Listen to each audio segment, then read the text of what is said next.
An important skill you need to learn when connecting with fans and customers is copywriting. And copywriting essentially is writing copy or writing for the internet. So there are many ways that people will experience and interact with your copy. They could come to your website, they could see an advert, they could see an article that you've written.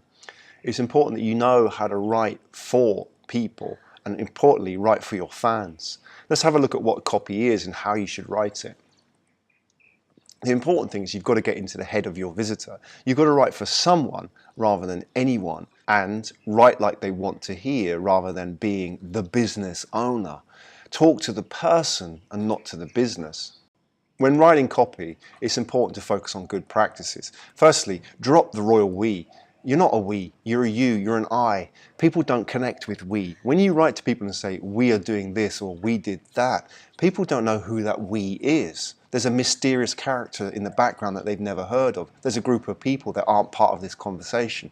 However, if you address people as I, then people are more likely to connect with you at the emotional level. They build trust with you. It's hard for somebody to build trust with a group of people. However, with an individual, they understand you. They know your story so much better.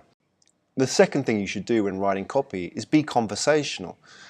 Don't write like you're writing a university essay or some kind of dissertation. Instead, write like you're talking to that person individually.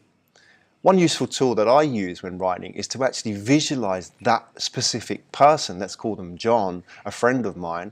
I'm writing as if I'm actually talking to John right now. And the important thing about that is, if I can talk to John personally, I can talk as if he was sitting right in front of me.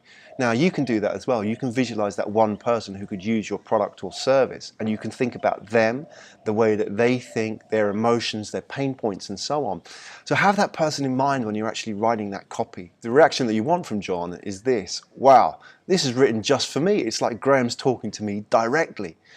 That reaction creates sales. That reaction creates trust, because they feel like you know them personally. And if you know them personally and understand their issues and pain points, then they will connect with you and they will stick around for a long time as a good customer of yours.